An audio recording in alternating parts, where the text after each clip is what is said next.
Hello aspirants, welcome to daily news analysis of the Hindu and Indian Express. Today the date is 28th February, so let's get started. But it's a kind request that please do share the video and channel in whichever group you're active. Okay, because sometimes it becomes so demotivating and feel like efforts are going to waste when there are really very few views or watch hours. Because see, completing one newspaper is itself a big task. As a UPSC aspirant, you must be knowing this. Covering two newspaper, then explaining it for 1 hour, it takes huge effort. So please at least like the video if you're watching it fully, and do share the video with in whichever group you're active. Okay, so sometime otherwise it takes out the motivation to continue with this and doing same thing every morning. You wake up, read two newspapers, then record the video. So sometimes it feels very low. Okay, so please make sure you help in expanding the reach of the video. All right, Gaganyaan mission. We know we are launching a mission to send humans in space. This will be the first mission by India. हम लोग भेजेंगे लो earth orbit में, lower earth orbit में human space flight करने की कोशिश है। वैसे हमने टारगेट रखा था 2022 का, बट कोविड आया, फिर कुछ चीज़ें डिले हो गई, तो अब हमारा टारगेट है 2025 में इसको लॉन्च करने का। इस लॉन्च से पहले भी हमें कई सारे टेस्ट भी करने होंगे जी। इसके अलावा मोदी जी ने कहा है we also have plan to send astronauts to moon by 2040। इन्होंने तीन फैसिलिटीज को इनॉग्रेट किया था, जिसमें से एक थी trisonic wind tunnel eight Vikram Sarabhai Space Station, okay, integration facility for PSLV, and third one was semi cryogenic integrated engine and stage facility। कल देखा था हमने ये, ठीक है। ये इसका यूज वगैरह जानने की जरूरत नहीं है अभी, ये आपके काम की चीज नहीं है। Then India will have its own space station by 2035। Okay, so हमारे तीन मेन गोल हैं। फर्स्ट इज कि हमें ह्यूमन को स्पेस में भेजना है। सेकंड इज हमें अपना खुद का स्पेस स्टेशन बनाना है by 2035, right. And then moon पर इंसान को भेजना है by 2040 this by 2035, and human ये हम लोग अभी करने वाले हैं 2025 में। राइट, सो ये हमारे बिग एम्बिशियस प्रोजेक्ट्स हैं। But at the same time अभी आगे मैं बताऊंगा अभी आपको कि रिसर्च एंड डेवलपमेंट में as a percentage of GDP हम लोग उल्टा डिक्रीज हो रहा है हमारा। राइट, सिंस 2008 हम लोग अपनी रिसर्च एंड डेवलपमेंट पे आने वाली फंडिंग परसेंटेज के टर्म में जीडीपी के डिक्रीज करते जा रहे हैं। और इसरो ने भी ये कई बार कहा है कि इंडिया फंडिंग बहुत कम करता है स्पेस मिशंस पर, स्पेस प्रोजेक्ट्स पर, राइट। उस पर हम अभी आज ही डिस्कस करेंगे उसे भी। 10,000 जीनोम प्रोजेक्ट कंप्लीटेड। तो मैंने आपके साथ प्रीलिम्स जो सीरीज चल रही है उसमें मैंने आपके साथ जीनोम से रिलेटेड सारी चीजें की थी, genome mapping, genome sequencing, right. उसी में ये जो हमारा प्रोजेक्ट था इंडिया का, इसके बारे में बात की थी और हमने बताया था आपको कि 10,000 जीनोम मैपिंग की जाएगी। प्रोजेक्ट था डिपार्टमेंट ऑफ बायोटेक्नोलॉजी का। इसने कंप्लीशन अनाउंस किया है कि we have completed 10,000 genome project and attempt to create a reference database of whole genome sequence out of India। थोड़ा इसके बारे में एक बार रिवाइज करते हैं, उसके बाद हम लोग इस न्यूज़ पे वापस आएंगे। ये प्रीलिम्स एक्स्ट्रा जो मैं आपको हर डे न्यूज़ एनालिसिस के साथ देता हूँ, और इसकी पीडीएफ आप पिक कर सकते हैं टेलीग्राम चैनल से। जीनोम, ठीक है, ये आप खुद से रिवाइज कर लेंगे जीनोम एंड ऑल, क्योंकि ये सब हम डिस्कस कर चुके हैं। जीनोम सीक्वेंसिंग क्या होती है ये आप सेल्फ रीड कर लेंगे। फिर इसकी हमें नीड क्या थी, ठीक है, इस प्रोजेक्ट की। India's population of 1.3 billion made up of over 4600 diverse population group, many of which are endogamous. Endogamous मतलब matrimony in close ethnic group, मतलब क्लोज ग्रुप में ही शादियां करते हैं, राइट। तो इंडिया में 4600 डाइवर्स ग्रुप्स हैं। These groups have a unique genetic variations and disease causing mutation। हमने सिकल सेल एनीमिया पढ़ा था, ठीक है। उसमें हमने एलिमिनेशन का जो प्रोग्राम लॉन्च किया, उसमें हमने क्या कर रहे हैं, हम मैपिंग कर रहे हैं। 7 करोड़ इंडिविजुअल्स को मैप किया जाएगा ताकि ऐसे इंडिविजुअल्स की मैरिज को रोका जा सके जिनमें सिकल सेल एनीमिया के ट्रेट्स हैं, राइट। अदरवाइज वो चाइल्ड में इनहेरिट होने के चांसेस होते हैं। हमने प्रीलिम्स रिवीजन के वीडियो में इसके बारे में जाना भी था, right. So that can not be compare to other population, क्योंकि हम लोग एंडोगेमी ज्यादा करते हैं, इसीलिए यहाँ पर यूनिक जेनेटिक वेरिएशंस देखने को मिलते हैं, डिजीज कॉजिंग म्यूटेशंस देखने को मिलते हैं, that can not be compare to other population. By creating a database of Indian genomes, researchers can learn about these unique genetic variants and use the information to create personalized drug and therapies. ये इस project का सबसे बड़ा और important use होगा कि हम लोग personalised drugs and therapies create कर पाएंगे जैसी भी जेनेटिक डिजीज होंगी लोगों को. ठीक है. United Kingdom, China and US are among the countries that have programmes to sequence at least 1 lakh of their genomes. हमने तो सिर्फ 10,000 ही किए हैं. ठीक है. इन्होंने 1 लाख तक किए हैं. इस नाउ अब ग्लोबल लेवल पर एक प्रोजेक्ट चलता है, ह्यूमन जीनोम प्रोजेक्ट. को उसी को कॉपी करते हुए हमने इंडिया लेवल पर ये प्रोजेक्ट लॉन्च किया है, India genome project. Right. This is human genome project, an international effort that successfully decoded the entire human genome between 1992 to 2003. The project was started in 2020, aiming to better understand the genetic variations and disease-causing mutations specific to Indian population, which is one of the most genetically diverse in the world. By sequencing and analyzing these genomes, researchers hope to gain an insight in the underlying genetic causes of disease and develop more effective personalized therapies. ठीक है. जिसकी body में जिस jeans के defect की वजह से जैसा भी डिजीज आ रहा है उसके लिए पर्सनलाइज मेडिसिन बनाई जा सके.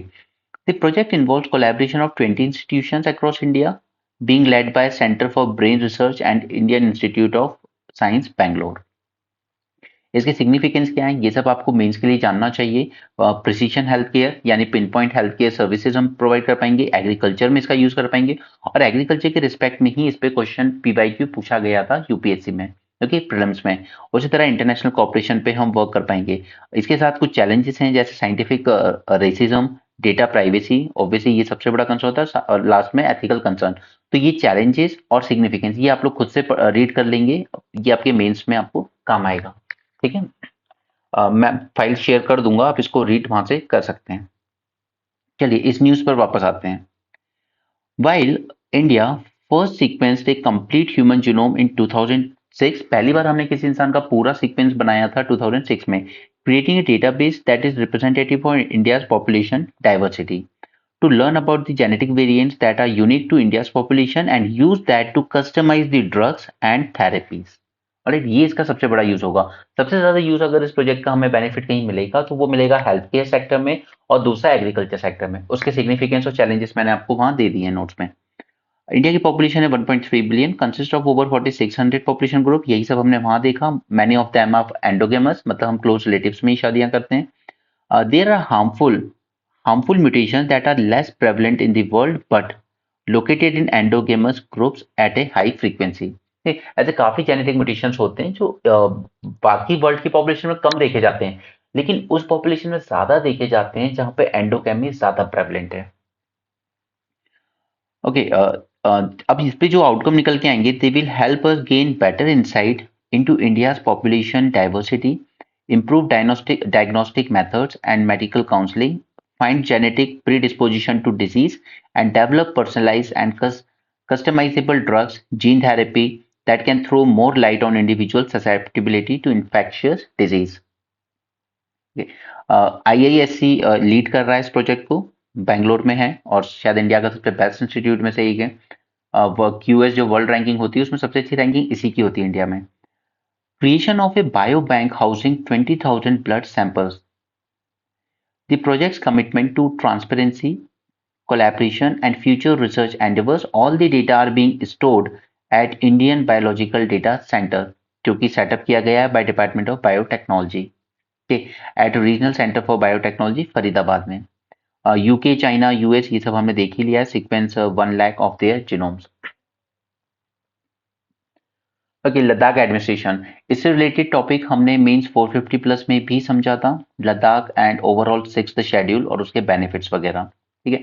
अब लद्दाख में इनकी मेन डिमांड है कि हमारी जो जॉब्स वगैरह है वो रिजर्व हमारे लिए की जाए और हमारी यूटी को एक इंडिपेंडेंट पब्लिक सर्विस कमीशन दिया जाए, जो कि जो टॉप जॉब्स होती हैं वो उसके लिए रिक्रूट करेगा.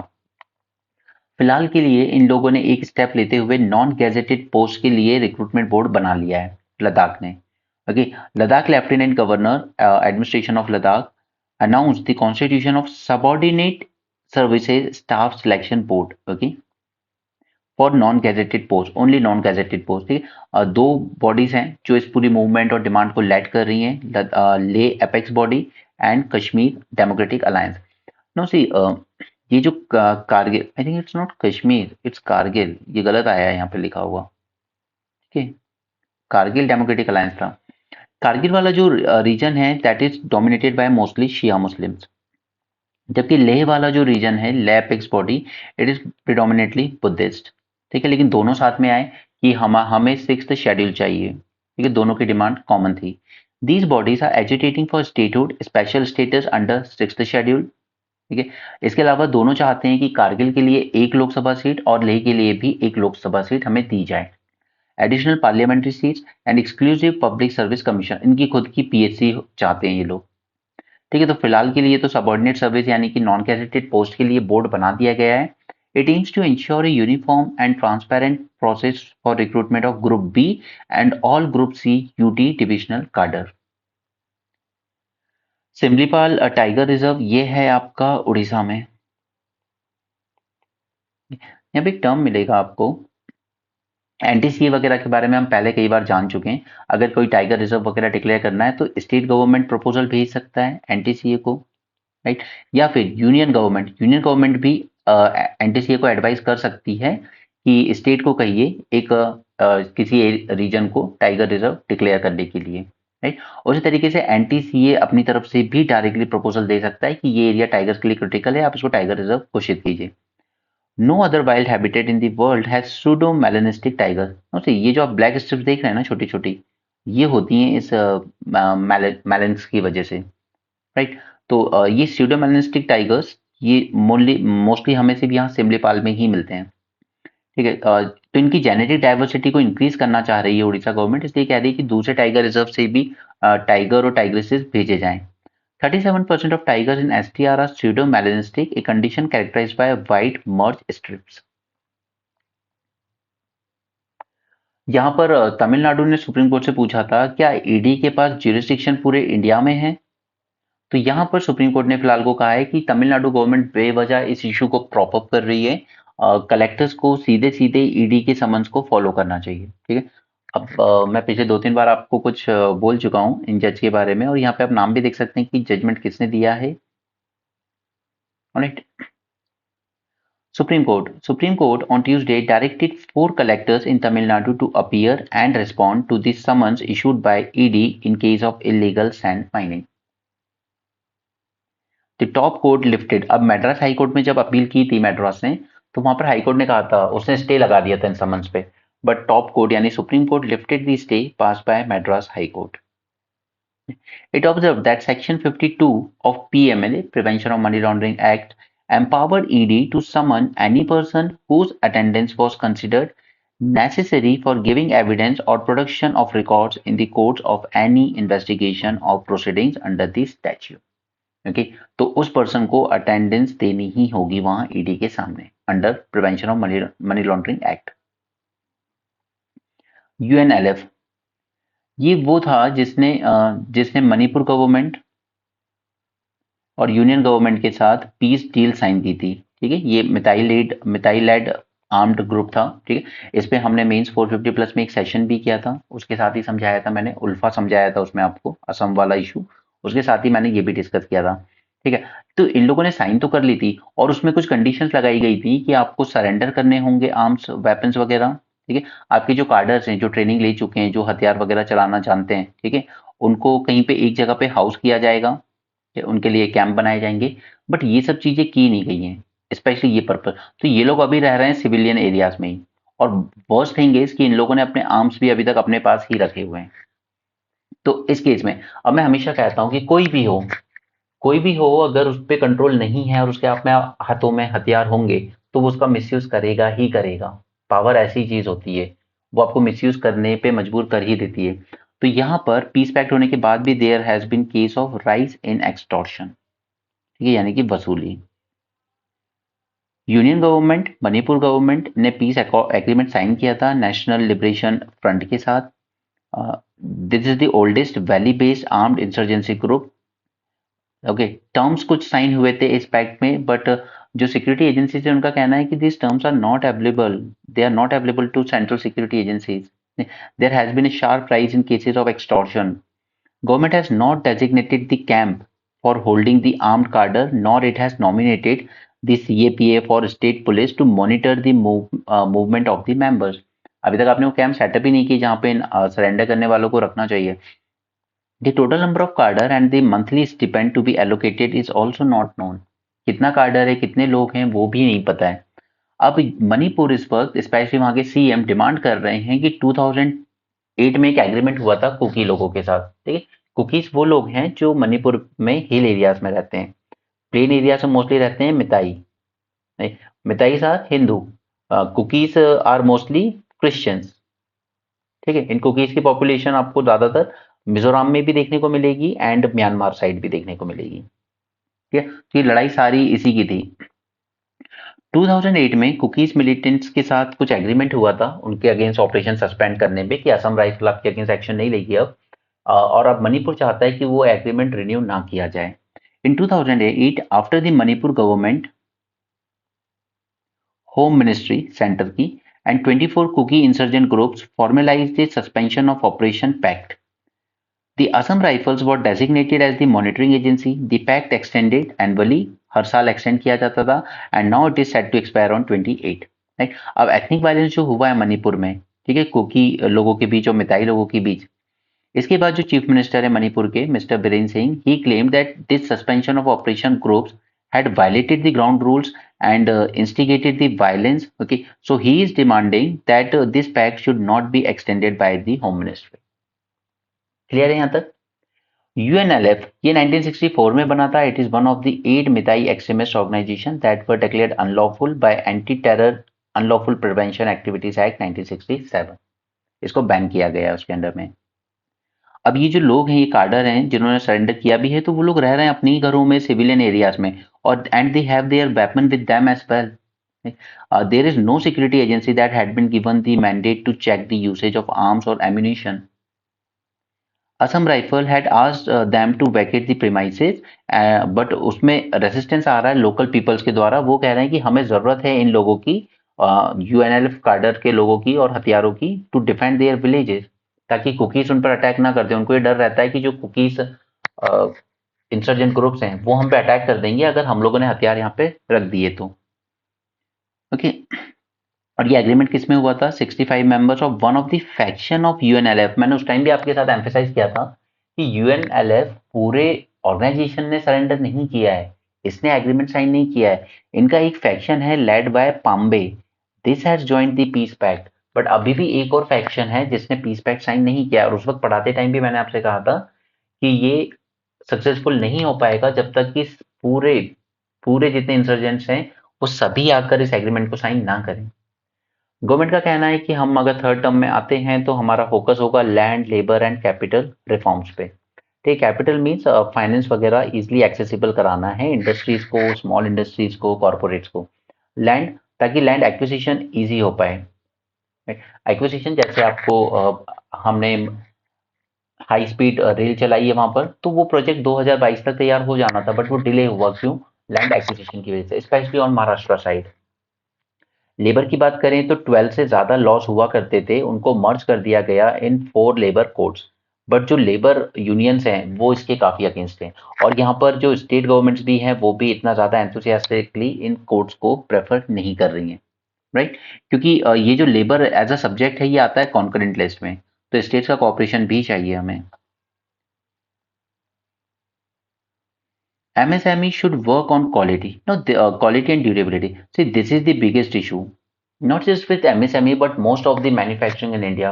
क्वालिटी नहीं है जो ग्लोबल मार्केट में कॉम्पीट कर पाए, और ड्यूरेबिलिटी नहीं है. आपने भी शायद कई सारे इलेक्ट्रॉनिक गैजेट्स जो आप सोचते हैं कि एक न्यू ब्रांड है या न्यू कंपनी, चलो इसका ट्राई करते हैं, बट पता चलता है थोड़े दिन बाद कि खराब हो गया. तो ये बात सही है कि हमारी जो एमएसएमई है उनको प्रोडक्शन की क्वांटिटी क्वांटिटी से ज्यादा क्वालिटी और ड्यूरेबिलिटी पे वर्क करना चाहिए. बट ये सिर्फ दो ही चीजों से आ सकती है. पहला, अच्छी टेक्नोलॉजी से, और दूसरा अच्छी स्किल से. ठीक है, और इन दोनों पे वर्क करना गवर्नमेंट का काम है. आप अच्छी टेक्नोलॉजीज प्रोवाइड कीजिए एमएसएमईज को, आप उन जो वर्कर्स हैं उनको अच्छी स्किल्स प्रोवाइड कीजिए। MSME sector should focus on the quality and durability to become part of global supply chain. इसके लिए गवर्नमेंट पीएम मुद्रा लेके आई ताकि इजी फाइनेंस दिया जा सके इनको। विश्वकर्मा लेके आई, यहाँ पे स्किल्स पे वर्क चल रहा है क्राफ्ट्समैन की। MSME credit guarantee scheme finance easy बनाने के लिए लो कॉस्ट लोन प्रोवाइड कर रहे हैं, फैसिलिटीज दे रहे हैं। New technologies and creating a separate ministry of skill development. But ये ministry of skill development separate बना तो दी गई, ग्लोबल स्किल पार्क भी खोले गए, जैसे एक हमारे भोपाल में ओपन हुआ है, बट इतना कोई ज्यादा आउटपुट निकला नहीं है, क्योंकि जिन लोगों को सर्टिफाइड कर भी दिया आपने स्किल्स के नाम पर, उनका एम्प्लॉयबिलिटी रेट बहुत ज़्यादा पुअर है। जितने लोग स्किल लेकर गए हैं उसमें से हार्डली 3% एम्प्लॉय हो पाए। ठीक है, जबकि गोल क्या था कि 75 टू 70% लोगों को एम्प्लॉयबल बनाया जाएगा, बट ऐसा कुछ हुआ नहीं है। तो वो ये भी शो करता है कि जो स्किल्स दी जा रही हैं वो शायद नाम की दी जा रही हैं बस। और एक रूफटॉप सोलार प्रोजेक्ट लेकर आई है गवर्नमेंट, सूर्योदय योजना जिसको कहा है। 1 करोड़ हाउसेस पर लगाए जाएंगे सोलार पैनल्स। ओके, और इन हाउसेस को कन्वर्ट किया जाएगा into charging station for electric vehicles. India to have its own space station by 2035। सिर्फ टारगेट सेट है, होप है, उम्मीद है और कुछ नहीं। Home secretary gets power to destroy interception order. देखिए ये जो इंटरसेप्शन ऑर्डर, जैसे गवर्नमेंट देती है ऑर्डर कि कोई वेबसाइट है उसको ब्लॉक कर दो, ठीक है, कोई ट्विटर अकाउंट है उसको बैन कर दो, राइट, इस तरह के ऑर्डर देती है, या कहीं पर आप इंटरनेट को शट डाउन कर दो। इस तरह के ऑर्डर्स देने की पावर अभी तक सिक्योरिटी एजेंसीज के पास ही थी, लेकिन अब ये ऑर्डर एक्सटेंड कर दी गई है टू ब्यूरोक्रेट्स, यानी कि जैसे होम सेक्रेटरी वगैरह हैं उनको भी ऑर्डर दे दिए जाएंगे। ठीक है, कि वो होम सेक्रेटरीज वगैरह, ये जो कंपनीज हैं उनको ये ऑर्डर दे सकते हैं कि हमने जो रिक्वेस्ट किया था ना आपको कि ये ब्लॉक कर दो, बैन कर दो इसका अकाउंट, ये ऑर्डर्स आप डिस्ट्रॉय कर दो। ठीक है, तो ये तो फिर अब प्रॉब्लम ये हो जाएगी कि गवर्नमेंट ने अगर कोई अनऑथराइज एक्सेस दिया कि फार्मर प्रोटेस्ट को जो लोग सपोर्ट कर रहे हैं उनके अकाउंट ब्लॉक कर दो, बैन कर दो। ठीक है, और फिर आप एविडेंस ना रहे फ्यूचर के लिए कि अगर सामने वाला कोर्ट में चला जाए कि मेरा अकाउंट सस्पेंड कर दिया गया जस्ट बिकॉज मैंने फार्मर्स के प्रोटेस्ट को कवर किया था, तो वो कोर्ट भी जाएगा तो कंपनीज कहेंगी कि हमारे पास तो अब कोई एविडेंस है ही नहीं कि हमारे पास ऐसे कोई ऑर्डर्स आए थे गवर्नमेंट से। तो ये power home secretary security agencies को देना ठीक था। ठीक है, क्योंकि वो लॉ उसके वो टेररिज्म, नक्सलिज्म और जो भी लॉ एंड ऑर्डर को डिस्टर्ब कर रहे हैं उनके अगेंस्ट काम कर रही हैं। वो ऑर्डर देती हैं, फिर वो कहती हैं कि चलिए अब इसके एविडेंस हटा दीजिए, तो समझ में आता है। लेकिन एक सिविलियन एक्ट, प्रोटेस्ट कोई गलत चीज नहीं है डेमोक्रेसी में, तो होम सेक्रेटरी को ये पावर देना ठीक नहीं है। राइट, कल भी ये न्यूज आई थी और आज भी है। Amid the intensifying surveillance on the opposition member, leaders, journalists, activists, and so on, Union government has authorized the Home Secretary to destroy interception orders, a power that was invested only with security agencies until now. Okay, under 2009 rules. तो security agencies तक ये power देना सही था, but यहाँ पर home secretary को ये पावर दे देना ठीक नहीं है, क्योंकि ऑलरेडी काफी एलिगेशंस लग रहे हैं ऑपोजिशन लीडर्स को। पैगासस का केस हमने देखा, ठीक है, जर्नलिस्ट वगैरह के अकाउंट बैन करवा दिए जाते हैं, एक्टिविस्ट के अकाउंट ब्लॉक करवा दिए जाते हैं, इस तरह की चीजें। 2008 में home ministry in a statutory order authorise 10 agencies including ED, intelligence bureau, इन सबको ये अथॉरिटी दी गई थी। These agencies were then required to destroy intercept orders within 6 months, except when the orders were required. Okay, उसके अगर कोई exception है ठीक है, तो अदरवाइज इन एजेंसी के पास अथॉरिटी थी कि आप ऑर्डर दे सकते हो कि अब वो सब जो हमने आपको पहले ऑर्डर्स दिए थे कंपनी को कुछ ब्लॉक बैन करने के लिए, अब ऑर्डर डिस्ट्रॉय कर दो। ठीक है, ट्रेस ना कर सके ताकि।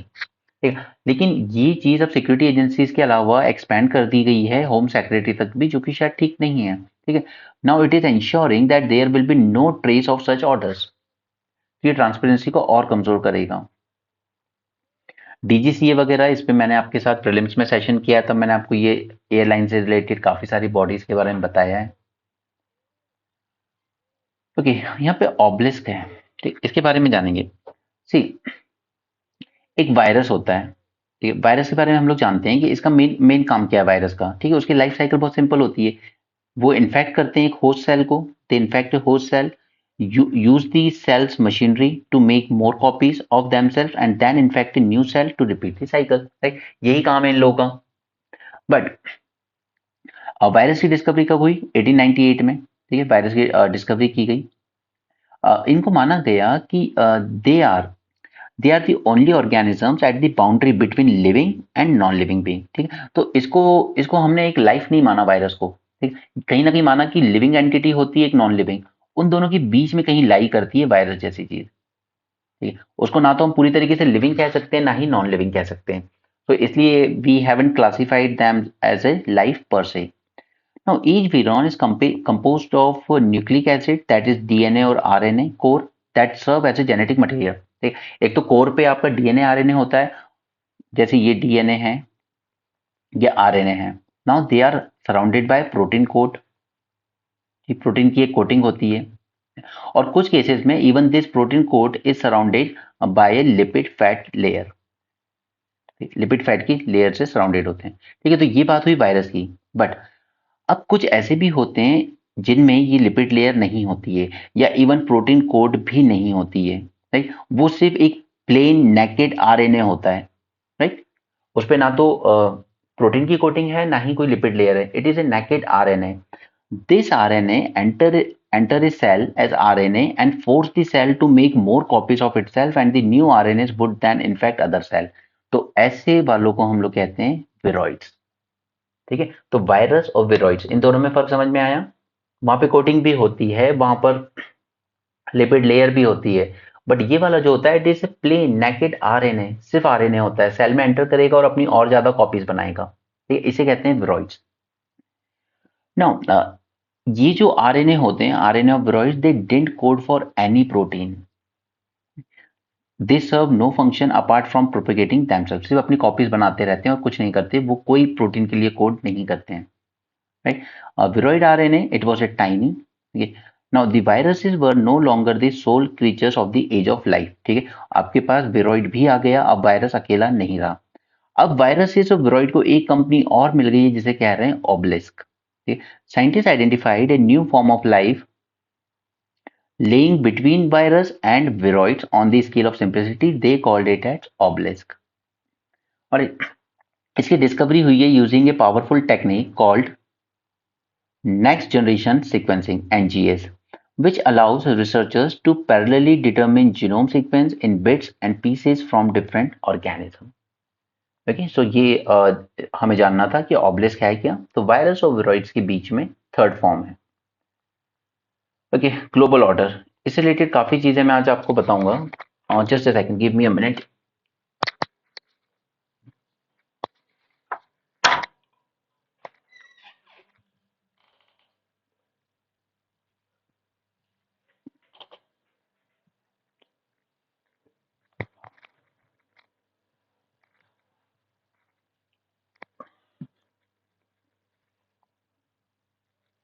इस ग्लोबल ऑर्डर के बारे, इस आर्टिकल को समझने से पहले कुछ चीजें जानते हैं।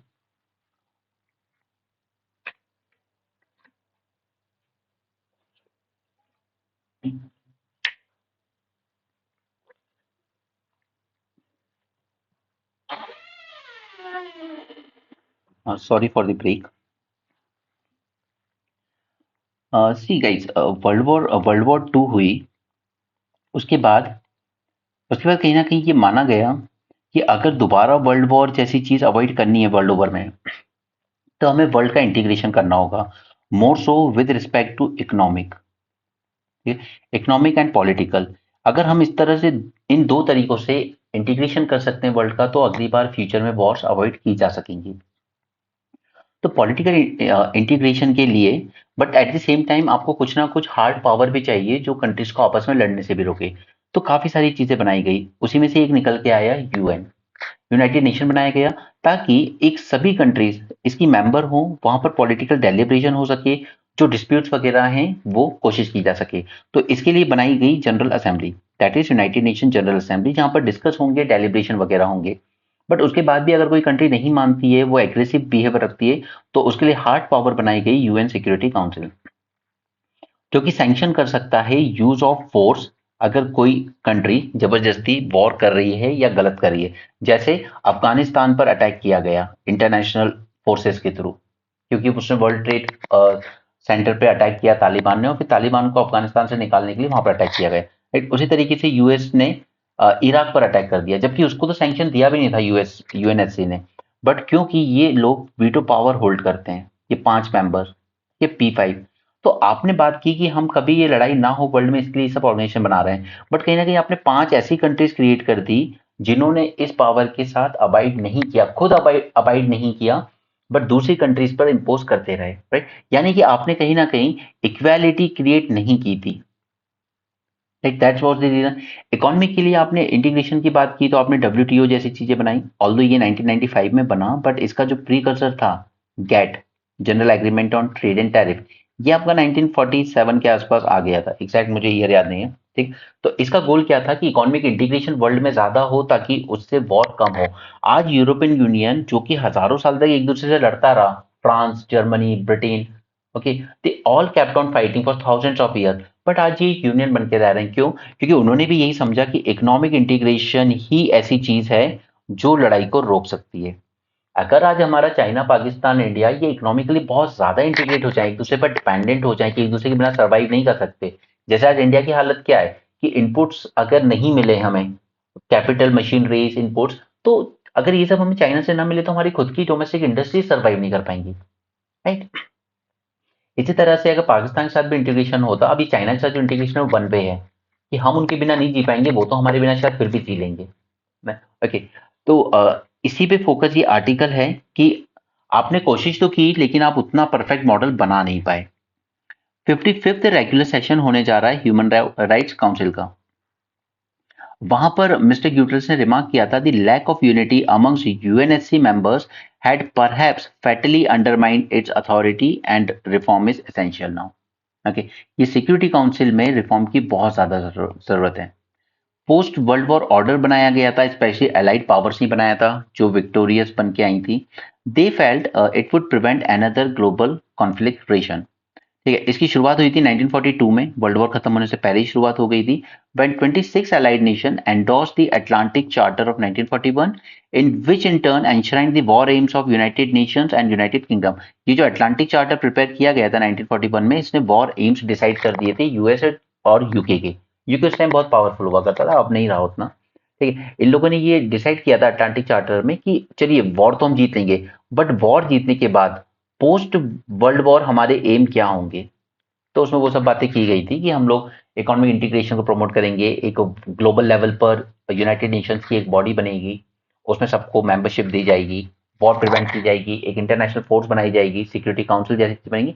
ये सब एम, वॉर एम जो थे वो अपने अटलांटिक चार्टर में एन्यूमरेट कर दिए थे। Now UN was created to stop another global war by upholding the sovereign equality। अभी इस वर्ड पे फोकस कीजिएगा, sovereign equality, यानी हर कंट्री इक्वल है, एक बराबर, of all nations subscribing to the principle of collective security। Now, this sovereign equality, however, faltered at the door of Security Council। General assembly की बात है, वहां पर आप सब इक्वल हो, लेकिन बात जब सिक्योरिटी काउंसिल की आ जाएगी तो वहां आप इक्वल नहीं रह जाते, वहां 5 कंट्रीज ने अपने पास वीटो पावर रख लिया। नाउ 1942 में ही इसके नेगोशिएशन स्टार्ट हो गए थे, फिर सोवियत यूनियन को भी बुलाया गया ताकि आप भी आ जाइए, जर्मनी के अगेंस्ट लड़ना है अभी सबको। तो उस टाइम ये जितने थे ना, यूएस, यूके, रशिया, ये सब मिलके जर्मनी के अगेंस्ट लड़े थे। तो उस टाइम सोवियत यूनियन बाद में आया, ठीक है। यहाँ पर आपका यूएस है, यूके है, फ्रांस है, इन सबको परेशान किसने किया था? जर्मनी ने। So they all were fighting against Germany. दूसरी तरफ चाइना को बुलाने का क्या रीजन था? चाइना को बुलाने का रीजन इसलिए था क्योंकि इस एरिया में भी आप लड़ रहे थे अगेंस्ट जापान, आपको चाइना की मदद चाहिए थी जापान को डिफीट करने में, आपको सोवियत यूनियन यानी रशिया की मदद चाहिए थी जर्मनी को डिफीट करने में। तो आपने इन दोनों को भी इन्वाइट कर लिया सिक्योरिटी काउंसिल में, राइट। और कहा गया कि वी फोर फोर पुलिसमैन, हम 4 पुलिसमैन की तरह वर्क करेंगे वर्ल्ड में पीस इंश्योर करने के लिए। US, Soviet union, UK and China, बाद में फ्रांस भी आ गया तो वो 5 हो गए 4 की जगह। इनको परमानेंट वीटो दे दिया गया, राइट। चाइना की जरूरत थी जापान को डिफीट करने के लिए। तो ये पॉलिटिकल लेवल पे हुआ। इकोनॉमिक लेवल पे आपने एक ब्रेटन वुड्स कॉन्फ्रेंस ऑर्गेनाइज की 1944 में, और ब्रेटन वुड्स से 2 आउटकम निकल के आए, एक था इंडिया इंटरनेशनल मॉनेटरी फंड और दूसरा था आपका वर्ल्ड बैंक, राइट। उसके बाद 1947 में जाकर आपने गेट भी साइन किया। तो इकोनॉमिक साइड पर हमने 3 एग्रीमेंट किए वर्ल्ड में इंपॉर्टेंट, वर्ल्ड बैंक, आईएमएफ और गेट, नहीं। ये गेट बाद में कन्वर्ट हो गया into WTO in 1995 it to create a shared international economic order that would not repeat the mistakes of 1920s and 1930s, right. और पोस्ट वॉर कंस्ट्रक्शन भी करना था, वर्ल्ड इकोनॉमी को इंटीग्रेट भी करना था, ग्लोबलाइजेशन करना था, वो सब इसके गोल थे। वर्ल्ड बैंक, अब देखिए इसमें भी आप कह रहे हो, देखिए इसमें वर्ल्ड बैंक बहुत अच्छी चीज है, आईएमएफ अच्छी चीज है, लेकिन यहाँ पर भी आपने इक्वालिटी नहीं दी है कंट्रीज को। World bank is always headed bye an American citizen. इसलिए वर्ल्ड बैंक जब लोन देता है ना किसी को, तो कंडीशंस के साथ आता है। तो ये जो यूएस और यूरोप कंट्रीज है ना, ये लोग इन लोन को एक टूल की तरह यूज करते हैं सामने वाली डेवलपिंग कंट्रीज से अपनी बातें मनवाने के लिए, कि अपना मार्केट ओपन कीजिए, आपकी यहाँ पॉपुलेशन अच्छी है, मार्केट ओपन कीजिए, टैरिफ कम कीजिए, हमारे प्रोडक्ट्स को अंदर आने दीजिए, राइट, हमारे एक्सपोर्ट बढ़ने चाहिए। तो इसीलिए वर्ल्ड बैंक, आईएमएफ कभी भी उतना न्यूट्रल या उतना अच्छे से वर्क नहीं कर पाए हैं, क्योंकि इनमें इन्होंने कहीं ना कहीं एक पॉलिटिकल टूल की तरह यूज करा है। इसलिए वर्ल्ड ने कहा कि यार Asian infrastructure investment bank led by China, और ये एक ऑल्टरनेटिव बनना चाहिए वर्ल्ड बैंक, क्योंकि वर्ल्ड बैंक डेवलपिंग कंट्रीज को रिस्पेक्ट नहीं देता। ओके, बट अब बात यह है कि ये जो बैंक बना रहा है चाइना लेड बैंक, यहाँ पर भी सेम ही चीज है, वहां यूएस का डोमिनेंस है तो यहाँ पे चाइना का डोमिनेंस है। वो, इसको कंफ्यूज मत करना ब्रिक्स बैंक से, ब्रिक्स बैंक अलग है, ठीक है, वहां पर इक्वल पावर रखी है, सबके पास इक्वल वोटिंग पावर दी गई है पांचों कंट्रीज को, जबकि यहाँ इसमें चाइना के पास सबसे ज्यादा वोटिंग पावर है और second largest share holder India है इसमें, एशियन इंफ्रास्ट्रक्चर बैंक में। Okay, world bank is always headed by American citizen, Europe, and Europe gets to nominate the head of IMF. तो आईएमएफ में आपको जो हेड मिलेगा वो यूरोप का होगा, वर्ल्ड बैंक में जो हेड मिलेगा वो अमेरिका का होगा। नहीं, उसके अलावा वोटिंग पावर्स, वोटिंग राइट्स जो दिए गए मेंबर स्टेट को, ये पुराने टाइम के हिसाब से, यानी उस वक्त जिसकी जीडीपी, जिसकी इकोनॉमी जितनी बड़ी थी, उस हिसाब से उसको वोटिंग राइट्स दे दिए गए। अब देखिए इसमें एसडीआर कोटा भी होता है एक, अगर इस कोटा को हमें चेंज करना है ना, तो हमें चाहिए 18% वोट उसके फेवर में, ठीक है, एसडीआर, ठीक है, हर कंट्री को दिया जाता है, हमारे पास भी 2 पॉइंट समथिंग कुछ है, ठीक है, ये आपको दिया जाता है बेस्ड ऑन कि आपकी इकोनॉमी क्या है, ठीक है। तो एसडीआर राइट्स, अब क्योंकि इंडिया चाइना हम सबकी इकोनॉमी ग्रो हुई है विद टाइम, राइट, उस टाइम वर्ल्ड वॉर टू जब खत्म हुआ था 1945 में, तब की इकोनॉमी आपकी इकोनॉमी फर्क है। अगर इसमें चेंज करना है ना ये, तो 85% वोट चाहिए। अब यूएसए ने अपने पास रखे हुए हैं 16.5% वोटिंग पावर। तो आपको लगता है कि यूएसए की एग्रीमेंट के बिना कोई चेंज किया जा सकता है इसमें? क्योंकि मुझे कोई चेंज करना है तो मुझे 85% वोटिंग चाहिए उसमें अपने फेवर में, लेकिन 85 तो हो ही नहीं सकता जब तक कि यूएसए एग्री ना करे, क्योंकि यूएसए के अकेले के पास 16.5% है वोट शेयर। ओके, तो इस तरीके से वो कंट्रोल करता है इस पूरे सिस्टम को। नहीं, ब्रिक मेंबर्स की वोटिंग राइट देखिए आप जरा, कितनी है? 2.2, 2.59, 2.6, 6.8, 0.6, और जबकि यूएस की अकेले की है 16.5। ठीक है, चाइना भी इतनी बड़ी इकोनॉमी, बट उसका भी सिर्फ 6.08 वोटिंग शेयर है, बट यूएसए का देखिए 16.5। अब यूएसए के साथ उसके अलाइज का जोड़ लोगे ना, यूके, जर्मनी और G7 कंट्रीज का, तो ये 30% तक वोटिंग इनके पावर इनके पास है। Allocating SDR, SDR is the reserve asset for member state, allocating SDR and most reform, अगर आपको कोई भी रिफॉर्म करने हैं इनमें, तो आपको चाहिए 85% मेजोरिटी, और वो यूएसए की मर्जी के बिना तो आ ही नहीं सकते। इसलिए कहते हैं कि वर्ल्ड की पूरी इकोनॉमी पे, और ये आईएमएफ, वर्ल्ड बैंक पर, इस पे यूएसए का डोमिनेंस कभी खत्म नहीं होगा, क्योंकि उसके पास वोटिंग पावर ही 16.5% है। The IMF maintains global stability by promoting financial stability, offering advice and providing funds to countries in financial difficulty. Okay, अब आपको प्रीलिम्स में इस तरह के स्टेटमेंट भी दिए जा सकते हैं कि इनमें से कौन सा आईएमएफ का फंक्शन है। तो yes, it maintain global stability by promoting financial stability, it offer you advice regarding the economic issues, it provide funds to countries in financial difficulty. ठीक है, तो ये 3 फंक्शन हैं आईएमएफ के। नाउ डेवलपिंग वर्ल्ड की बात करें तो they could not overcome the veto at the security council और the voting structure of Bretton Woods institution, that is IMF, world bank.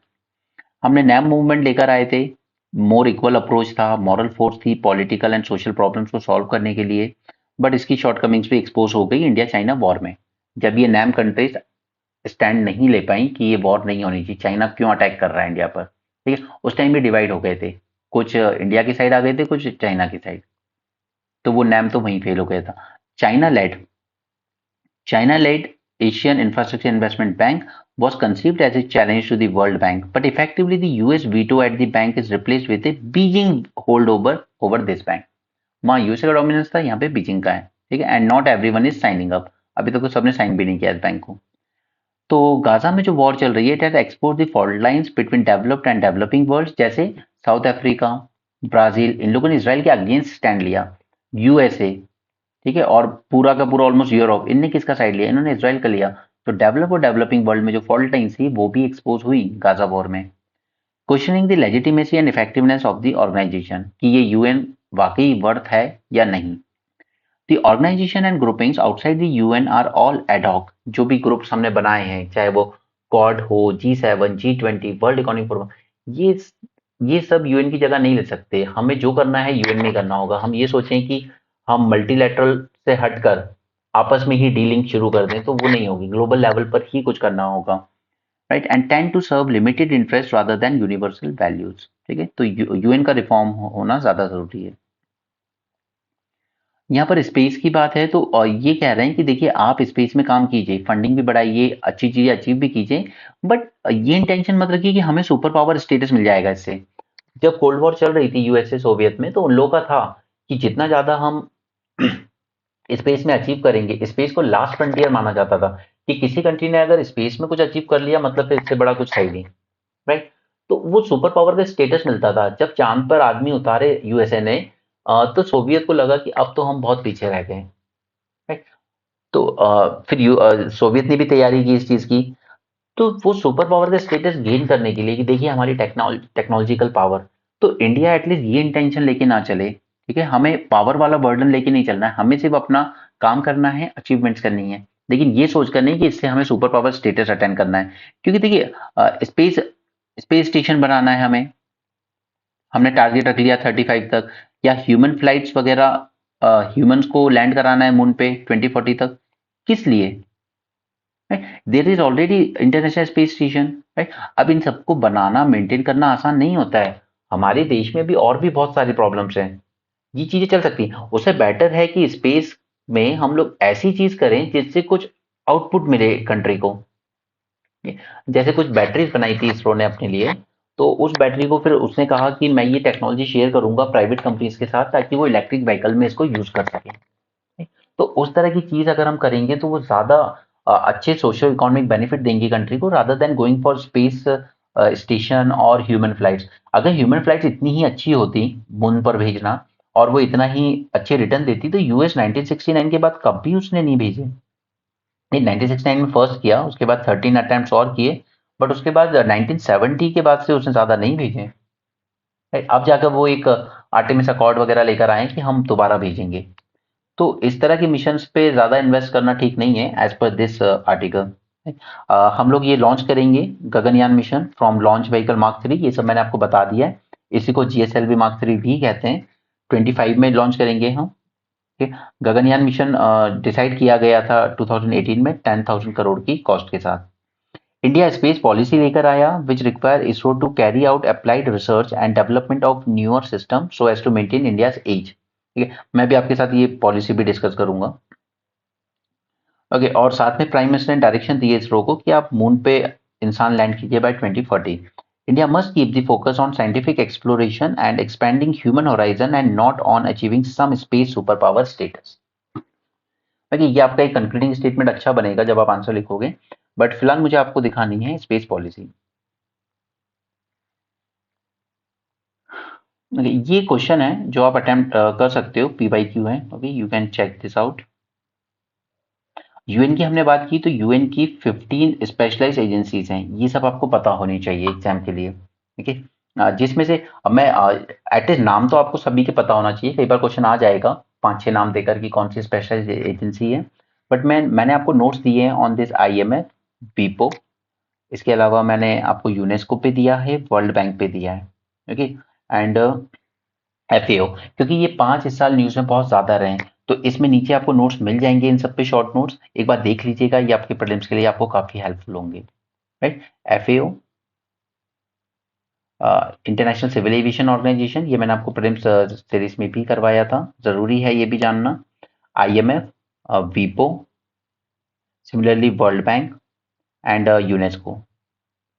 ये यूनेस्को कल्चरल हेरिटेज साइट वगैरह में हम लोग हर साल लॉन्च करते ही कुछ ना कुछ न्यू एप्लीकेशन देते ही रहते हैं। ये है स्पेस पॉलिसी जिसको हमें डिस्कस करना है। इसमें मेनली आपको इसमें फोकस करना चाहिए कि हमारा इस पूरी स्पेस पॉलिसी जो 23 में हम लोग लेकर आए, इसमें हमारा पूरा मेजर गोल है प्राइवेट सेक्टर पार्टिसिपेशन को बढ़ाना।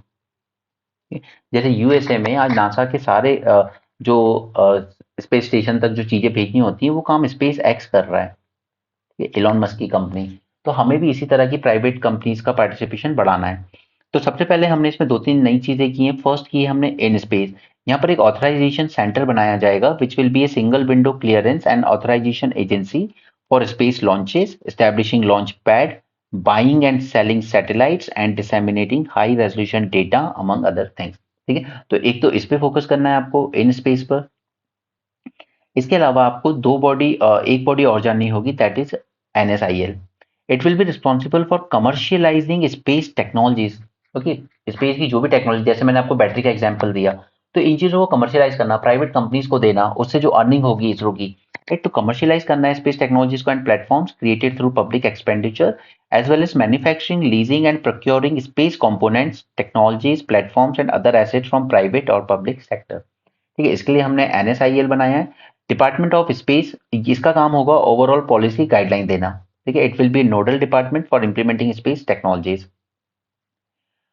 ओके, देन इसरो के रोल को थोड़ा सा रैशनलाइज करने की बात की गई है, that ISRO should transition out of existing practice of being present in manufacturing of operational space system.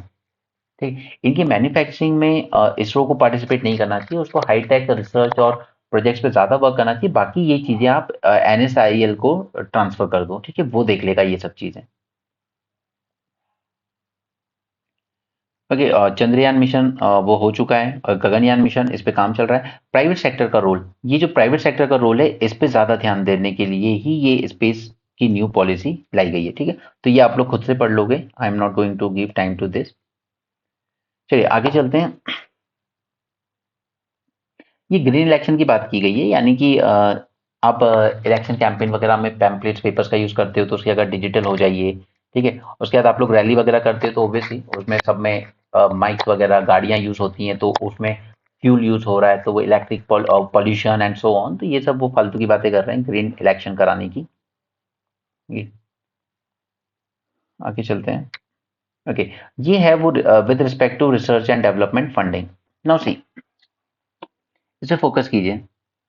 यहाँ पे है as a percentage of GDP और यहाँ पे है करोड़, यानी कि इन रुपीस। तो अगर हम यहाँ 2008 2010 तक की बात देखें, तो यहाँ पर फंडिंग इसका परसेंटेज देखिए ऑलमोस्ट 0.8 से ज्यादा है। ठीक है, as a percentage of GDP. But crore rupees यानी अमाउंट में तो ग्रो होता रहा, लेकिन जीडीपी भी ग्रो होती रही। तो जीडीपी के परसेंटेज के टर्म में देखें हम, तो हमारी फंडिंग 0.8 से और ज्यादा गिर के 0.65 के भी नीचे आ चुकी है। राइट, तो एक तरफ हम लोग दम भरते हैं कि हमें डेवलप नेशन बनना है बाय 2047। यूएस से चाइना अगर आज इतना आगे गए हैं तो वो गए हैं अपनी टेक्नोलॉजी की दम पे, और टेक्नोलॉजी आती है रिसर्च एंड डेवलपमेंट में इन्वेस्ट करने से। बट हम लोग तो उल्टा फंडिंग कम कर रहे हैं, और फिर बड़ी बड़ी बातें करना कि अमृत काल चल रहा है, 2047 तक हम लोग अचीव कर लेंगे develop status, third largest economy बन जाएंगे। बट हमारा रिसर्च एंड डेवलपमेंट पे एक्सपेंडिचर तो देखिए कितना कम है। राइट, मैंने आपको याद भी कराई थी काफी सारे फैक्ट्स, कि कोरिया है तो वो 4% इन्वेस्ट करता है अपनी जीडीपी का रिसर्च एंड डेवलपमेंट पे। इसराइल है, इट इन्वेस्ट 6% ऑलमोस्ट, और हम लोग कर रहे हैं हार्डली 0.6%।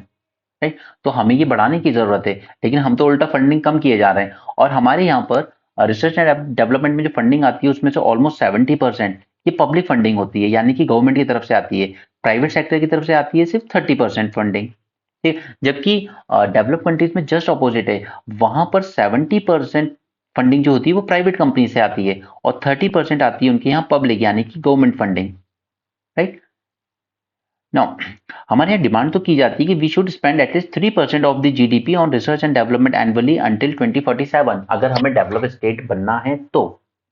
ओके, 2021 का अगर हम डेटा देखें तो private sector industry contributed 36% of gross, whereas union contributed 47%, बाकी स्टेट गवर्नमेंट और हायर एजुकेशन वगैरह में। ठीक है, यानी कि 30% से बढ़ के सिर्फ प्राइवेट का पार्टिसिपेशन अभी 36 तक ही पहुंचा है, जबकि डेवलप कंट्रीज में प्राइवेट वालों का कंट्रीब्यूशन 70% है। इन develop countries 70% of research and development investment come from private sector. Right, इसके अलावा हमारे यहाँ प्राइवेट सेक्टर क्यों इतना हेजिटेंट रहता है फंडिंग में? Because there is poor capacity to evaluate research and development projects in India, ambiguous regulatory road maps, lack of clear exit option for investor and fear of intellectual property right theft. तो ये चार reasons दिए हैं उसने आपको कि हमारे यहाँ क्यों प्राइवेट सेक्टर ज्यादा इन्वेस्ट नहीं करता है। तो अपने नोट्स बनाइए भी इसी तरीके से कि ये सब पॉइंट्स उसमें आपको मिले। The Union Ministry of Science and Technology has consistently underutilized its budget. अब देखिए, एक तरफ तो हम कह रहे हैं कि बजट कम दिया जाता है, बट दूसरा फैक्ट ये है कि जो बजट दिया जाता है ना, उसको भी हम पूरी तरीके से यूटिलाइज नहीं करते हैं। उसमें भी हम लोग पैसा बच जाता है उल्टा। नाउ सी एग्जांपल 2022 और 3 में department of biotechnology use just 72% of estimated budget allocation. जितना बजट इसको दिया गया था उसका हार्डली 72% ये यूटिलाइज कर पाया। Department of science and technology just 61% utilise कर पाया। DSIR scientific and industrial research, इसको सबसे कम बजट मिला था, उसके बाद भी ये सिर्फ 69% ही यूटिलाइज कर पाया। नहीं? तो ये कंसिस्टेंटली हमें डिक्लाइन देखने को मिल रहा है यूटिलाइजेशन में। हम एक तरफ फंडिंग बढ़ाने की बात करें, दूसरी तरफ जितना फंड दिया उतना भी हम पूरी तरह से यूटिलाइज नहीं कर पा रहे हैं। तो अब इसके भी रीजन नोट डाउन कीजिए, क्यों यूटिलाइज नहीं कर पा रहे हैं। देखिए, एग्जैक्ट रीजन तो अनक्लियर है, बट इसके अलावा जो रीजन निकल के आते हैं वो है टीडीएस ब्यूरोक्रेटिक प्रोसेस। अगर कोई कंपनी कुछ करना चाह रही है प्राइवेट सेक्टर रिसर्च में, तो ब्यूरोक्रेटिक प्रोसेस ऐसे हैं कि अगर उनको पैसा चाहिए तो डिसबर्समेंट के लिए काफी सारे पेपर वर्क्स वगैरह यूज होते हैं। There is lack of capacity to valuate projects और क्लियर यूटिलाइजेशन सर्टिफिकेट्स। इवन आप एप्लीकेशन भी करते हो तो वहां पर जो लोग बैठे हैं, they are journalist kind of people, ये ब्यूरोक्रेट्स वगैरह, वो प्रोजेक्ट समझ ही नहीं पाते हैं ठीक से, राइट। वो इवेल्युएट ही नहीं कर पाते हैं इस प्रोजेक्ट को। कई बार तो फंडिंग इतनी डिले करके की जाती है कि जब तक कि उस प्रोजेक्ट का वही खत्म हो जाता है। There is lack of prioritisation for science funding by ministry of finance. There is inadequate planning or implementation strategy for the requested funds, right?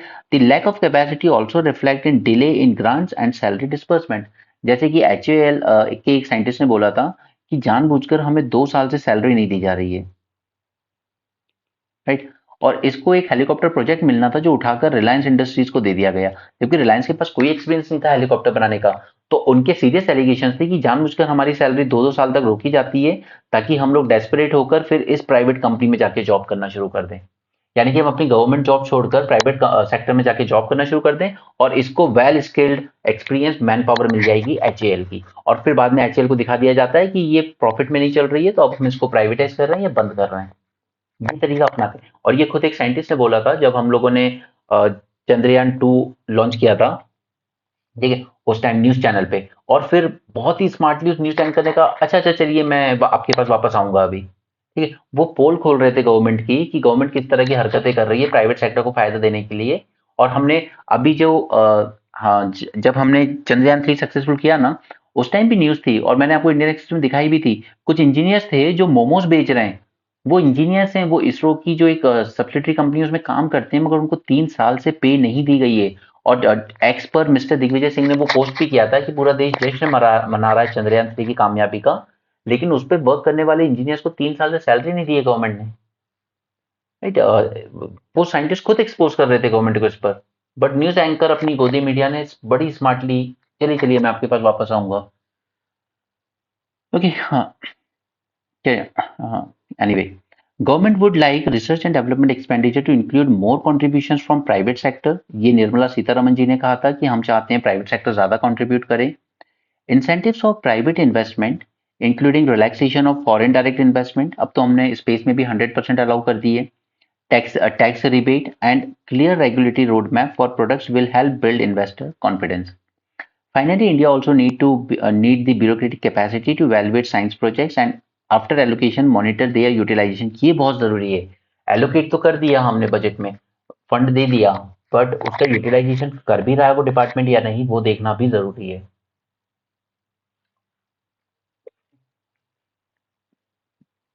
ये सब छोड़िए, रेडिट में क्या चल रहा है, वी आर नॉट इंटरेस्टेड। यहाँ पर फ्रांस की जो पीएम है, इन्होंने हिंट किया है कि अगर जरूरत पड़ेगी तो हम अपनी फोर्सेस भी आगे भेज सकते हैं रशिया को डिफीट करने के लिए, ठीक है। अब जो दूसरी कंट्रीज हैं यूरोप की, स्वीडिश, स्लोवेक, जर्मन, इन सब ने कहा नहीं नहीं ऐसा हम कुछ नहीं करने वाले हैं, ठीक है। ना नाटो फोर्सेस आगे जाएंगी और ना ही यूरोपियन फोर्सेस आगे जाएंगी। ये फ्रांस वाले प्राइम मिनिस्टर को ज्यादा मस्ती चढ़ रही है, तो ये यूरोप में ही इनके साथ की दूसरी कंट्रीज एक्सटेंड नहीं करेगी। और रशिया ने वार्निंग भी की है कि अगर आपने इस तरह की हरकत की तो वॉर और बढ़ जाएगी। Warning from the Kremlin after he refused to rule out the dispatch of Western ground troops to Ukraine। और मैं आपसे हमेशा कहता हूं कि जब जब किसी देश में इलेक्शन होंगे ना, तब लीडर हमेशा ये कोशिश करता है कि मैं राष्ट्रवाद, ठीक है, इसके नाम पर जो कुछ जोशीला करके और अपने लोगों को दिखाऊं कि देखिए मैं कितना स्ट्रांग लीडर हूं देश के लिए। ठीक है। तो ये कह रहे हैं कि नहीं, we need to ensure the defeat of Russia, जबकि कोई भी यूरोपियन कंट्री इनसे एग्री नहीं कर रही है फ्रांस के पीएम से। ये इसीलिए वो शायर ने सही कहा था, बॉर्डर पे तनाव है यानी देश में चुनाव है। एनीवे, डब्ल्यूटीओ, ओके, डब्ल्यूटीओ में मीटिंग चल रही है, इसमें हमारे काफी सारे कंसर्न्स हैं, दो मैंने आपको बताए हुए हैं, उन पे अभी बात शुरू नहीं हुई है।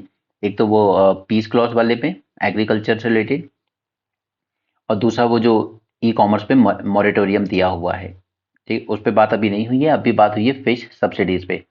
अब ये लोग कहते हैं कि देखिए बहुत ज्यादा फिश का एक्सप्लॉइटेशन हो रहा है तो रिसोर्स डिप्लीशन हो रहा है।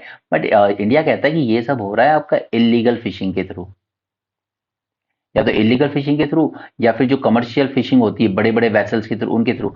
मगर हमारे इंडिया में छोटे छोटे फिशरमैन हैं, इनमें से कई तो बीपीएल में आते हैं। अगर आप ये सब्सिडीज हटाने की बात करेंगे इस पे, तो फिर हमारे फिशरमैन को लॉस होगा। तो इंडिया अगेंस्ट में है इसके कि आप सब्सिडीज हटाइए। डब्ल्यूटीओ में ये कहा जा रहा है कि ग्लोबली फिशिंग इंडस्ट्री पे मिलने वाली सब्सिडीज को खत्म कीजिए, बट इंडिया कह रहा है नो, वो इंडस्ट्रीज अपनी जगह है, बट हमारे छोटे छोटे फिशरमैन हैं, इनको प्रोटेक्ट करना हमारे लिए जरूरी है। India emphasized a comprehensive agreement on fisheries subsidies negotiated at 13th WTO ministerial conference चल रही है अबू धाबी में, वहां पर वो कह रहे हैं कि ये जो भी आपको करना है ना, you should do keeping in mind the principle of common but differentiated responsibilities and respective capabilities. It must incorporate special and differential treatment to protect the livelihood and growth of fishing community. While subsidies to fisherman sector has led to over exploitation, वो बात ठीक है, but subsidies are also vital for developing countries and small economies to develop and diversify their fishery sector. India ने कहा है कि आप extend कीजिए exemption to small scale fishing up to 200 nautical miles, ये हमारा ईजेड होता है, राइट। 12 नॉटिकल माइल्स तक तो टेरिटोरियल वाटर है, तो वहां तक कोई दिक्कत नहीं है। ये लोग कह रहे हैं कि आप वहां तक सब्सिडी रखिए, बट इंडिया कह रहा है नो, एटलीस्ट 200 नॉटिकल माइल्स तक आप एक्सटेंड कीजिए। कतर, कतर एलएनजी का बहुत इंपॉर्टेंट प्रोड्यूसर है, और अभी तक क्या हुआ था कि यूरोप जो था, दिस होल ऑफ यूरोप, ये गैस सप्लाई के लिए रिलाई करता था रशिया पर। बट रशिया के इन्वेजन के बाद से इन्होंने अपना जो गैस का इंटेक था रशिया से वो कम कर दिया। विंटर ज्यादा पड़ती है तो गैस की जरूरत भी पड़ती है इनको, right? तो इस वैक्यूम को फिलअप किया यूएसए ने, ठीक? और ये इमर्ज हो गया as a top top producer of LNG. ये फायदा हो गया। बट अब कतर जो है नीचे, ठीक? वो कह रहा है कि मैं अपना एलएनजी प्रोडक्शन बढ़ाऊंगा, और काफी ज्यादा बढ़ाऊंगा। और अगर ये बढ़ाता है तो ऑब्वियसली बात है कि प्राइसेस कम होंगे, और प्राइसेस कम होंगे तो बेनिफिट होगा बड़े मार्केट जैसे चाइना, इंडिया को, और इसमें एक स्टेबिलिटी आएगी प्रोडक्शन में, राइट। तो यूएस को अच्छा खासा कंपटीशन मिलेगा अब। Qatar plan the expansion of liquefied natural gas production and it could control nearly 25% share of global market by 2030। ठीक है, इतना गैस रिजर्व है कतर के पास। Okay, and squeeze out the rival projects of United States. Qatar सबसे low cost producer माना जाता है, काफी ज्यादा रिजर्व्स हैं इसके पास।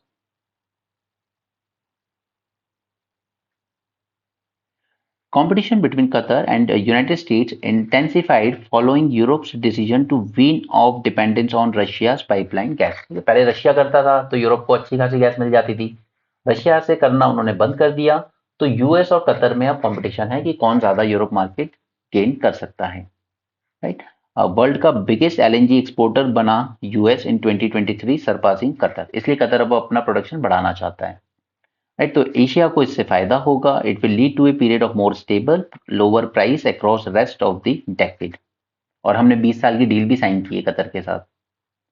ये हाई डिमांड होती है चाइना, जापान, कोरिया में, इवन फ्यूचर में भी countries like India, even Vietnam, इनसे भी डिमांड बढ़ेगी।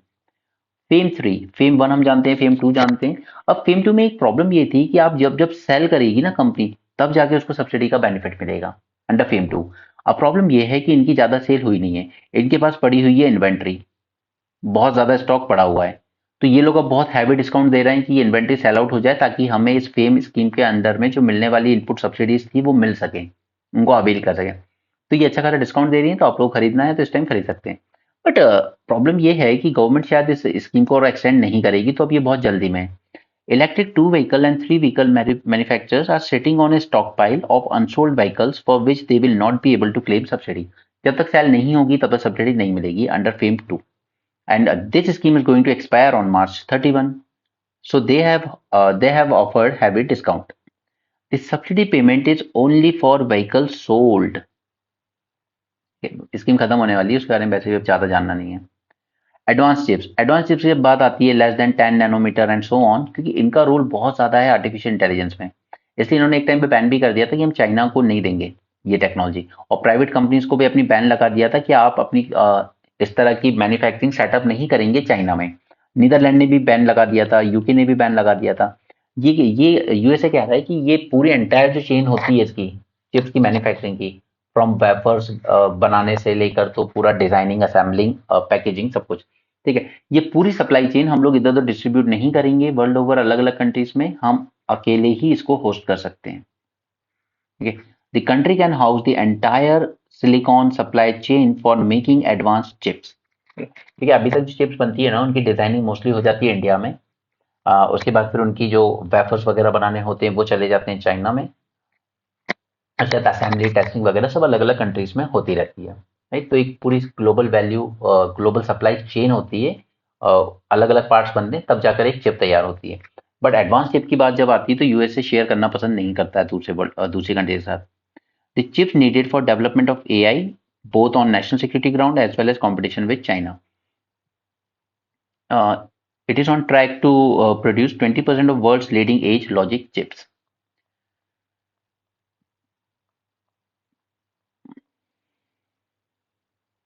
ओके, तो यहाँ पे द हिंदू खत्म होता है, इंडियन एक्सप्रेस को देख लेते हैं। वैसे भी आज इंडियन एक्सप्रेस में भी ज्यादा कुछ काम का नहीं है, तो हम क्विकली उससे गो थ्रू कर लेंगे 5-10 मिनट्स में। Just continue the lecture till the end. Germany UK rule out sending troops, ठीक है, जो फ्रांस ने कहा है उसके अगेंस्टली बोला जर्मनी यूके ने कि we are not going to do anything like that. Germany UK rule out sending troops to Ukraine as Russia wants of wider war. 10,000 human genome sequence, ये हमने देख लिया है द हिंदू में। आगे चलते हैं, प्लीज वीडियो को शेयर जरूर कीजिएगा, इस पे व्यूज और वॉच आवर्स बहुत ज्यादा कम आ रहे हैं यार, ऐसे ही ज़्यादा लंबा सस्टेन नहीं कर पाएंगे, क्योंकि 2 न्यूज़पेपर कराना अपने आप में इजी टास्क नहीं होता, along with carrying on with mains 450 plus and prelims revision series, it's not easy. Okay, कल हमने समझा था कि इंडिया अपने आप को ही कैसे हर्ट कर रहा है एंटी चाइना स्टांस के थ्रू।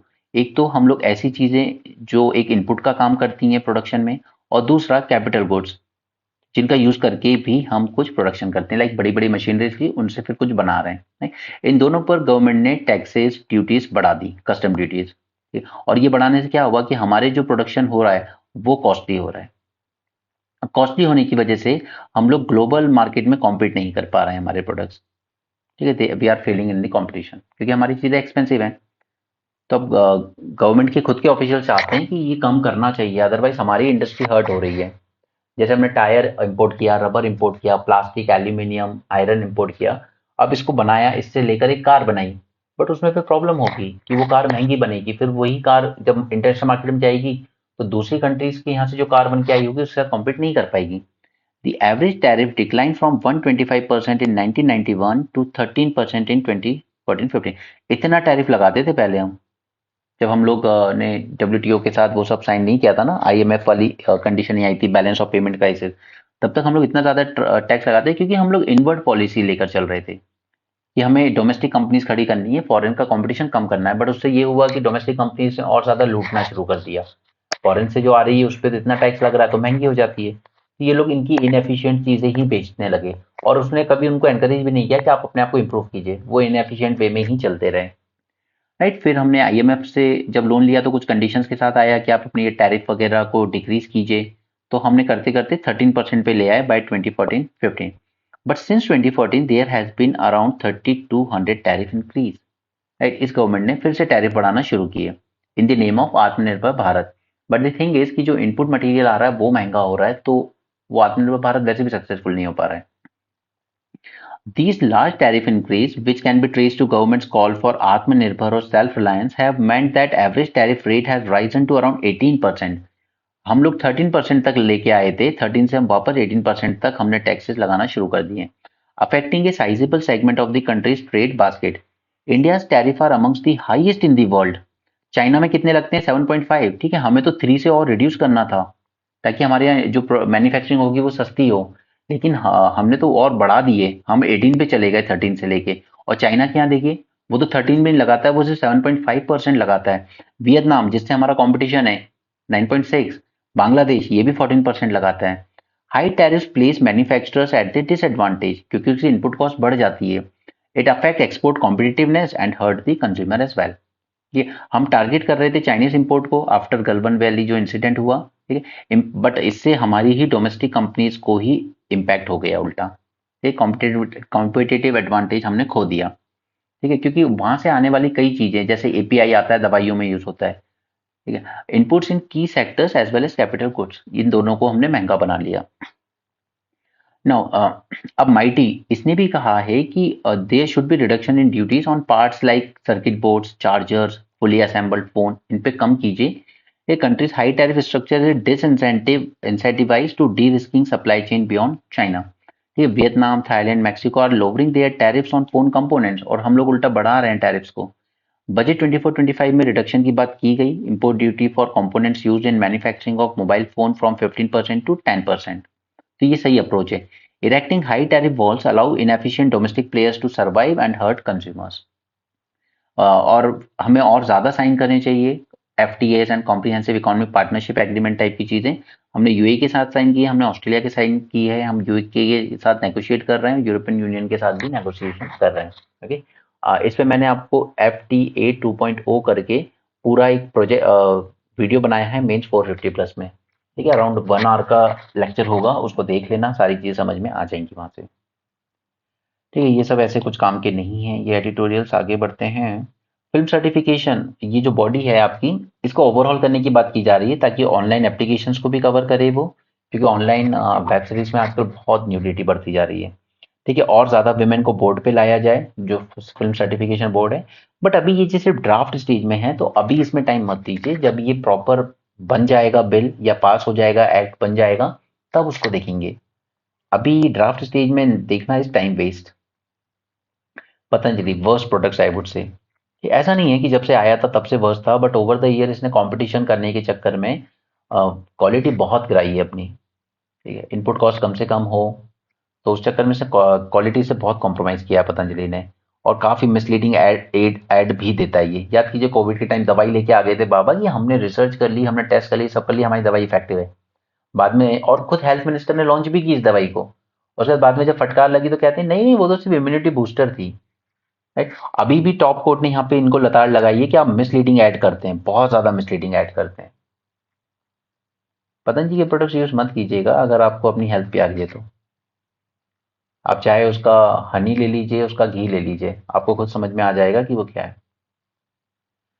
यहाँ पे इलेक्शन कमीशन ने ऑर्डर दिए हैं on suspicious payment from digital wallets, repeated transaction of similar amounts from one digital payment wallet to multiple recipients are being tracked as suspected distribution of money to influence voters. ठीक है, ऐसा कुछ ज्यादा काम की news नहीं है। यहाँ पर हमारी मिलिट्री को मार्च 10 तक निकलना है मालदीव से, क्योंकि उनके प्रेसिडेंट को पसंद नहीं आ रहा है। तो अब जो भी हमारे वहां पर प्रोजेक्ट चल रहे हैं उनको मिलिट्री पर्सनल हटाकर सिविलियंस उसको टेक ओवर करेंगे। The first batch of military personnel are expected to leave Maldives by March 10। The first team of Indian technical personnel who will operate the aviation platform, अब इस चीज जाकर वहां पर टेक ओवर करेगी। It will take over the operation of the helicopters in Addu. Addu एक atoll है मालदीव्स में, ठीक है, मतलब एक आइलैंड टाइप ही है। ठीक है, एक मालदीव्स ने हमें इतना झुका दिया कि हमें मिलिट्री पर्सनल अपने हटाने पड़ रहे हैं वहां से पहली बार 30-40 साल में, लेकिन हमारा तो डंका बज रहा है दुनिया में। Kerala high court uphold caste criterion qualifying only Malayali Brahmins for Sabarimala chief priest post. ठीक है, तो ऑब्वियसली बात है ये दोबारा चैलेंज होगा सुप्रीम कोर्ट में। ये आपके लिए एक इंपॉर्टेंट न्यूज है जो आपके एग्जाम में पूछी जा सकती है। Goa researchers claim breakthrough turn mushroom into gold. इन लोगों ने क्या किया है, Two researchers in Goa have said that they synthesize gold nanoparticles from a wild mushroom species. ये मशरूम टर्माइट हिल्स पर ग्रो होते हैं, एडिबल एडिबल भी होते हैं, edible wild mushroom popular in Goa. ठीक है, they have successfully used to produce gold nano particles. They have vast economic and bio-industrial implications for Goa. Demand for gold nanoparticles बढ़ रही है, such as targeted drug delivery में use होते हैं, medical imaging में use होते हैं, electronics manufacturing में भी यूज होते हैं. And Goa has the largest diversity of this mushroom. Right. Nagoya protocol क्या कहता है हमारा? ये कहता है बेनिफिट को शेयर करना है लोकल कम्युनिटी के साथ. ओके. एंड सी प्राइस कितने अच्छे हैं इसके. A single milligram of gold nano particle cost around $80. ठीक है, यानी कि अगर पर ग्राम देखें तो $80,000 का बिकेगा. तो अच्छी रिसर्च है, अगर इसको कमर्शियलाइज कर पाएंगे. यहाँ पे ट्रांसजेंडर ने एक छोटी सी बच्ची का रेप किया, और वो भी प्रॉपर पेनिट्रेटिव जेनाइटल इंजरीज मिली हैं बच्ची पे, और फिर उसके बाद उसका मर्डर भी कर दिया. और क्यों किया? जस्ट बिकॉज कि इस ट्रांसजेंडर ने ब्लेसिंग देने के बदले में साड़ी मांगी थी, कुछ रुपए मांगे थे, और फैमिली देने में असमर्थ थी. नहीं? तो पहली बार होगा शायद जब एक ट्रांसजेंडर को डेथ पेनल्टी दी गई है. क्योंकि ये सच में हीनस क्राइम में आता है. ये स्टेटस चेक वगैरह किए जाएंगे पहले. ह्यूमन फ्लाइट लॉन्च करने से पहले हमें काफ़ी चीज़ें चेक करनी होंगी, जैसे याद आपको जो रखना है एग्जाम के लिए कि हम लॉन्च व्हीकल Mark 3 यानी GSLV Mark 3 यूज़ करेंगे यहाँ पर. ठीक, उसमें इंजन कौन सा यूज़ कर रहे हैं? CE-20 जो कि इंडिजिनसली बनाया हमने. मैंने तीनों इंजन के बारे में आपसे डिस्कस किया था पिछले 2 दिन. ठीक है, Vikas engine for the liquid stage में जो इंजन यूज़ होगा वो विकास इंजन है, और फर्स्ट स्टेज होगी जो सॉलिड स्टेज है वो. ठीक है, सॉलिड, लिक्विड और cryogenic. Gaganyaan-1 will demonstrate the level of technology preparedness before the manned mission, and the unmanned mission will carry an unpressurized crew model. ठीक है, ये सारे टेस्ट होंगे पहले, उसके बाद फिर हम लोग वो करेंगे. ट्रेनिंग कहाँ हुई है हमारे एस्ट्रोनॉट्स की? तो यूरी गागरिन कॉस्मोनॉट सेंटर जो कि रशिया में है, वहां पर ट्रेनिंग हुई है. और 4 में से 1 एस्ट्रोनॉट की ट्रेनिंग हुई है अमेरिकन स्पेस एजेंसी नासा में. ठीक है, अब गूगल AI एक और नई चीज लेके आया है, जिनी. ठीक है, मैंने आपको सारी चीजें बताई है, गूगल का ही पार्ट था. ठीक है, ये जिनी भी इसी का है. बाकी न्यूज ऐसा कुछ और ज्यादा काम करे. ठीक है, इंडियन एक्सप्रेस सिर्फ आपको गोल्ड नैनो पार्टिकल वाली न्यूज काम की थी. So that's it for this session. Thanks for joining. Have a great day and keep learning.